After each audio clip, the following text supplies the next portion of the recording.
A paz do Senhor, um bom dia para você que vai ver esse vídeo. E eu já digo que, que Deus colocou uma palavra no meu coração. E se você é daquele tipo de cristão que fica incomodado com algum tipo de palavra, que se você é daquele tipo de cristão que se sente ofendido se vem alguma palavra mais dura, eu já peço que você passe esse vídeo e não assista, porque você pode ficar ofendido com aquilo que eu vou falar, né? Aquilo que o Senhor falou para mim e como está escrito na palavra, então serve para todos, né? Para mim, para você, para todo mundo, né? A palavra do Senhor diz aqui em 2 Coríntios, capítulo 12, e o versículo de número... Cadê? 15. Capítulo 12 de 2 Coríntios e o verso número 15. Paulo disse assim, ó: E eu muito alegremente gastarei e me deixarei gastar. É uma palavra que às vezes a gente passa por ela desapercebido e não dá atenção, né, para essa frase que é tão forte, né? Eu gastarei e me deixarei gastar. Ele estava falando ali da entrega total, né, à obra do Senhor. Nós vemos que hoje em dia tem uma dificuldade tremenda do crente servir a Deus, mas é uma dificuldade do crente vencer as próprias coisas da carne mesmo para poder servir a Deus. Muitas pessoas não têm condições nenhuma de abandonar algum tipo de prazer para estar na casa do Senhor. Pessoas não conseguem, hoje em dia, fazer o mínimo, né? Antigamente, a dificuldade maior era vencer algum vício, vencer algum problema assim grave, sabe? Uma doença. Hoje em dia, muitas pessoas não conseguem vencer simplesmente o fato de levantar da cama. Certas pessoas que estão bem, eu digo pessoas que estão bem, né, fisicamente, bem psicologicamente, estão gozando de saúde, né, e não tem condições de se levantar e simplesmente ir à casa do Senhor. Pessoas estão fazendo às vezes de tudo para não estar na casa de Deus. E aquilo que Deus fala, né, através dessa palavra, é que Paulo ele tinha um prazer de estar pregando a palavra, de estar fazendo a obra, né? E ele diz: alegremente eu me deixarei gastar. Gastar, quando você fala em gastar, você fala em uma coisa, vamos supor, um lápis. Pense num lápis. Você vai escrevendo, escrevendo, escrevendo, e a ponta desse lápis ela vai se desgastando. Chega a um certo ponto que você tem que apontar esse lápis. E conforme você continua escrevendo, essa ponta desgasta e você aponta o lápis. E chega uma hora que esse lápis ele vai se desgastando a ponto dele ficar bem pequenininho e ser gasto totalmente. Ou mesmo a tinta de uma caneta, que vai ali sendo usada até que a tinta acaba. Isso é gastar. E algo que você pensa ser dolorido, né? Se imaginar uma pessoa se desgastando, gastando-se, né? Você imagina, tem um sentimento de que essa pessoa está sentindo dor, né? Sentindo algum tipo de incômodo. Mas Paulo, ele vem contradizer isso, dizendo que alegremente ele se deixa gastar.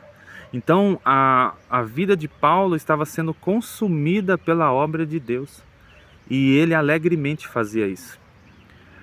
Ah, mas eu me canso, mas eu trabalho. Paulo também trabalhava. esse mesmo verso ele diz que ele de maneira nenhuma foi um fardo para as pessoas. Ele tinha ali os seus afazeres e ele, mesmo assim, foi o maior missionário, né, abaixo de Jesus. Então o que eu quero dizer com isso é que se nós continuarmos com essa preguiça, se nós continuarmos com essa moleza, nós não vamos conseguir. Eu não digo de salvação não, porque a salvação é pela graça, não é pelas obras. Então sim, você pode ser aquele crente de banco que só vai na igreja, assiste o culto, adora a Deus e vai para o céu, sim. Mas se você é alguém que só se dispõe a fazer isso, se contente então somente com a salvação. Mas Joel, então a gente tem mais do que se contentar com a salvação? Tem. Nós temos muito mais alegrias e conquistas durante a nossa vida aqui na Terra e por fim a nossa salvação. Se o seu objetivo é só ser salvo, siga os mandamentos de Deus e creia nele, entregue o seu coração a Jesus, se arrependa dos seus pecados e você será salvo.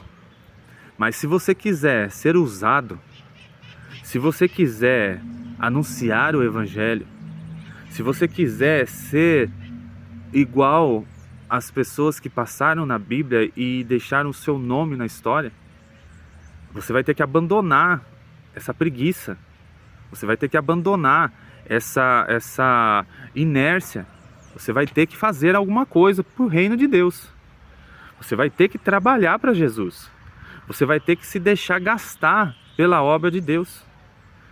Você nunca vai ser como Paulo, você nunca vai ser como Pedro, você nunca vai ser como qualquer personagem bíblico se você não dedicar sua vida para Cristo.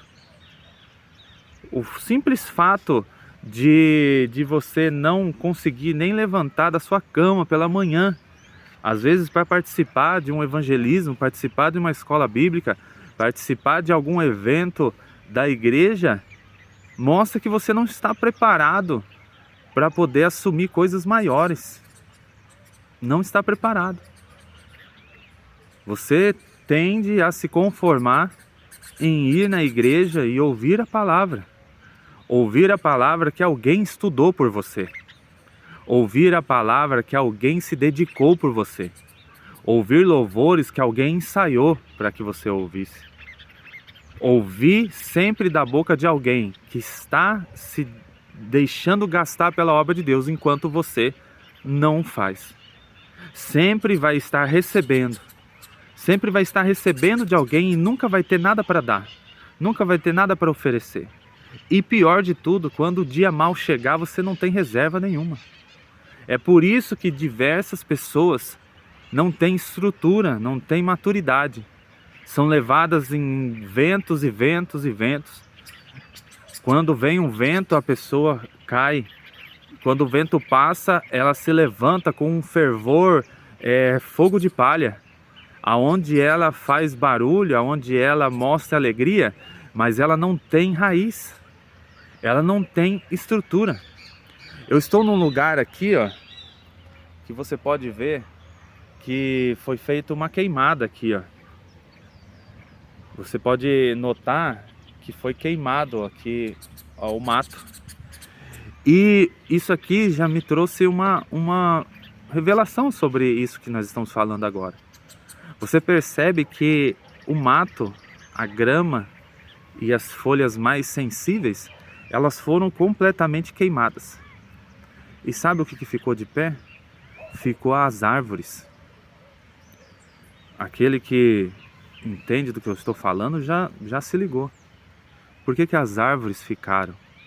Por que as árvores não se queimaram? O chão está todo queimado, a grama que restou de pé está seca e logo vai cair. Mas as árvores, elas ficaram de pé. As folhas das árvores continuam verdes. Sabe por quê? Porque ela não está na superfície. A superfície queimou, Mas a raiz aonde ela está, lá embaixo, ainda tem água, ainda está viva. Muita gente fala assim, ao cheiro das águas brotará. Mas se você lê o versículo não diz que isso se refere ao homem.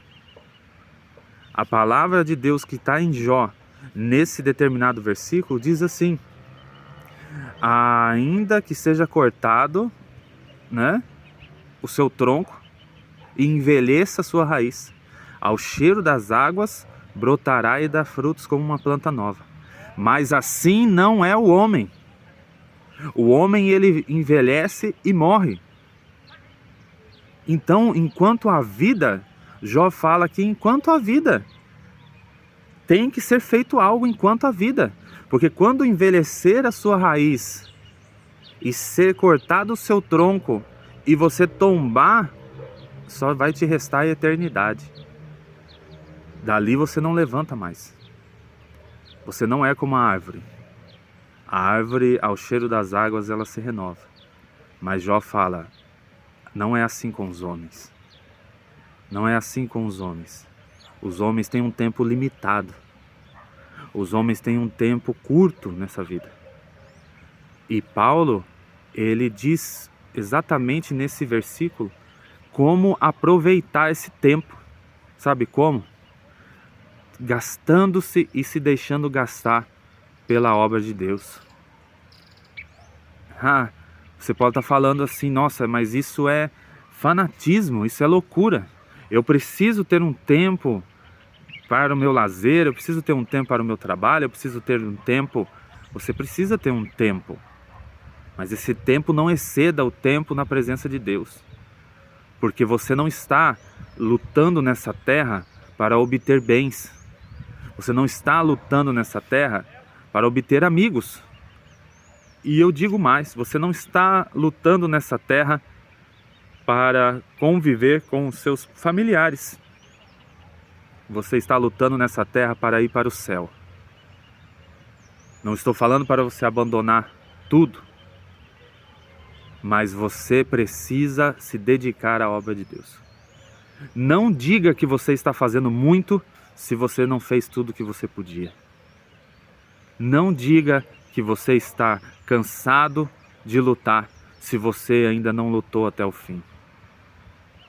O fim da luta, Joel? Não. O nosso fim. Porque muitas pessoas lutaram e morreram lutando.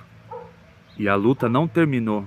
E nossa geração está ocupando o lugar deles. E nós somos terrivelmente fracos. Você não vê a Bíblia falando sobre heróis da fé que deixaram os seus desejos sobressaírem a vontade de Deus sobre eles. Sofreram muito. Muitos deles nem enxergaram a promessa, nem conseguiram apalpar a promessa, mas morreram trabalhando por uma esperança. Morreram trabalhando por uma esperança. Eu quero deixar essa palavra para o seu coração. Medite nela. Não quero aqui promover, né, como se eu fosse. Essa palavra falou comigo também. Principalmente essa frase. Não diga que fez muito se ainda você não fez tudo o que podia. Amém? Fica com Deus. Deus abençoe o seu dia, abençoe sua semana, abençoe sua família. E vamos juntos trabalhar para Jesus.